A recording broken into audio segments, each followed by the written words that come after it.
پھر ایک سوال یہاں کیا جا رہا ہے کہ نماز میں کھڑے ہوتے وقت دونوں پیروں کے درمیان کتنا فاصلہ ہونا چاہیے؟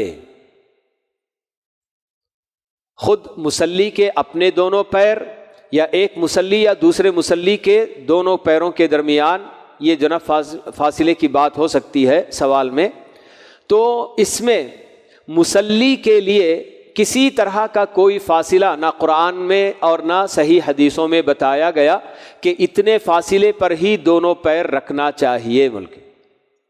ہاں اتنا فاصلہ بالکل پیر نہیں پھیلانا چاہیے کہ پیروں کے پھیلانے کی وجہ سے کاندھے ملانا مشکل ہو جائے، اتنا تو بالکل پیر نہیں پھیلانا ہے۔ بعض لوگوں کو دیکھا جاتا ہے کہ پیر سے پیر ملانے کے چکر میں اتنا بالکل پھیلا دیتے ہیں کہ کاندھے سے کاندھے پھر نہیں مل پاتے ہیں، تو اتنا تو بالکل پیر نہیں پھیلانا ہے۔ باقی اس کے لیے کہ یہ جو نا کیا ہے 4 انچ ہونا ہے، 5 انچ ہونا ہے، 6 انچ ہونا ہے، ایسی کوئی تحدید، کوئی تعیین بالکل بھی جی ہمارے اپنے جو نا کیا نہ قرآن میں نہ حدیث میں کہیں اس کے بارے میں کچھ نہیں بتایا گیا۔ باقی یہ جو صورتحال ہم اکثر مسجدوں میں دیکھا کرتے ہیں کہ ایک مصلی اور دوسرے مصلی کے درمیان اتنا فاصلہ چھوڑ کر کھڑے ہوتے ہیں کہ بالکل کبھی کبھی ایک یعنی کہ بالشت بلکہ بسا اوقات تو تقریباً 1 قدم کا فاصلہ ہو جاتا ہے۔ کتنے افسوس کی بات ہے کہ جب کہ ہمیں پیارے نبی علیہ الصلاۃ والسلام نے صف بندی کا بھی طریقہ بتایا۔ آپ نے صحابہ سے پوچھا الا تصفون کما تصف الملائکۃ عند ربها، لوگوں کیا تم لوگ بھی اسی طرح صف بندی نہیں کرو گے جس طرح سے ملائکہ اپنے رب کے آگے صف بندی کرتے ہیں؟ صحابہ نے پوچھا اللہ کے رسول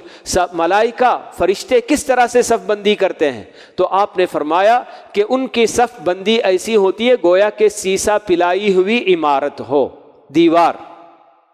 یعنی کہ کسی طرح کا کوئی فاصلہ ایک دوسرے کے درمیان بالکل بھی کوئی فاصلہ نہیں۔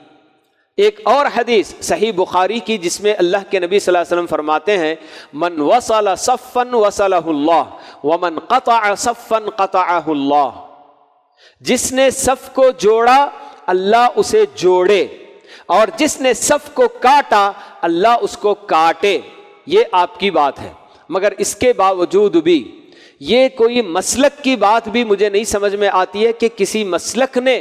جی ان کے متقدمین نے اپنی فقہ کی کتابوں میں اس طرح کی کوئی بات لکھی ہو کہ ایک مصلی دوسرے مصلی کے ساتھ پیر سے پیر نہیں ملائے گا۔ اس طرح کی بھی کوئی بات متقدمین کی کتابوں میں ہمیں بالکل بھی نہیں ملتی ہے،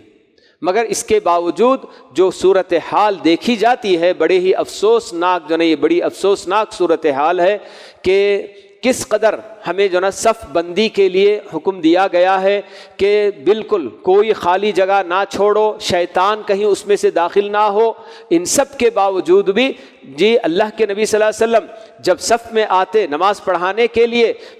پیچھے مڑ کر سارے لوگوں کو آپ دیکھتے، لیکن ہمارے اپنے پاس اس وقت ائمہ جو بھی مصلی پر جاتے ہیں تو سیدھے قبلہ رخ ہو کر کھڑے ہو جاتے ہیں، کبھی مصلیوں کی طرف گھوم کر دیکھنا بھی گوارا نہیں کرتے کہ صف بندی کیسی ہو رہی ہے، صف صحیح ہو رہی ہے، آگے پیچھے تو نہیں ہے، کوئی چیز نہیں دیکھنا چاہتے ہیں۔